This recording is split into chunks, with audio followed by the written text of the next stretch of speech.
বিশ্ববাজারে টানা ২ সপ্তাহ স্বর্ণের দাম কমেছে। এক সপ্তাহে মূল্যবান এ ধাতুর দাম ১.৭% কমেছে। মূলত ডলারের শক্তিশালী অবস্থান এবং মার্কিন ট্রেজারি বন্ডের ইল্ড বেড়ে যাওয়ায় এ পরিস্থিতি তৈরি হয়েছে। এছাড়া যুক্তরাষ্ট্রের কেন্দ্রীয় ব্যাংক ফেডারেল রিজার্ভ ফেডের সুদহার কমাতে পারে বিনিয়োগকারীদের এমন প্রত্যাশা কিছুটা কমে যাওয়ায় নিরাপদ বিনিয়োগ হিসেবে পরিচিত স্বর্ণের বাজারে এ নিম্নমুখিতা দেখা দিয়েছে। বিকাশ পেমেন্টে 10,000 টাকার বেশি অফার। শপিং চলছে তো। স্পট মার্কেটে গতকাল স্বর্ণের দাম 0.2% বেড়ে আউন্স প্রতি $5,087.61 পৌঁছেছে। তবে পুরো সপ্তাহের হিসাবে দরপতন দাঁড়িয়েছে 1.7%। অন্যদিকে এপ্রিলে সরবরাহ চুক্তিতে যুক্তরাষ্ট্রের ফিউচার মার্কেটে প্রতি আউন্স স্বর্ণের দাম 0.16% কমে দাঁড়িয়েছে $5,092.60।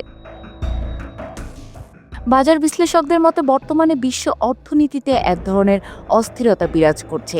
শেয়ার বাজারের দরপতন এবং জ্বালানি তেলের মূল্য বৃদ্ধির ফলে বিনিয়োগকারীরা লোকসান কাটাতে স্বর্ণ বিক্রি করে নগদ অর্থ সংগ্রহ করছেন। মধ্যপ্রাচ্যে ইরান ও ইসরায়েলের মধ্যে চলমান উত্তেজনার প্রভাবও বাজারে স্পষ্ট হয়ে উঠেছে। ইরান কৌশলগতভাবে গুরুত্বপূর্ণ হরমুজ প্রণালী বন্ধ রাখার হুমকি দিয়েছে। এতে বিশ্ববাজারে জ্বালানি সরবরাহের ঝুঁকি বেড়েছে। এই পরিস্থিতির কারণে বিনিয়োগকারীরা স্বর্ণের চেয়ে ডলারকে নিরাপদ আশ্রয় হিসেবে বেশি গুরুত্ব দিচ্ছেন। ফলে ডলারের বিনিময় হার গত 3 মাসের সর্বোচ্চে পৌঁছেছে। এছাড়া মার্কিন 10 বছর মেয়াদী ট্রেজারি বন্ডের ইল্ডও 6 সপ্তাহের মধ্যে সর্বোচ্চ স্তরে রয়েছে।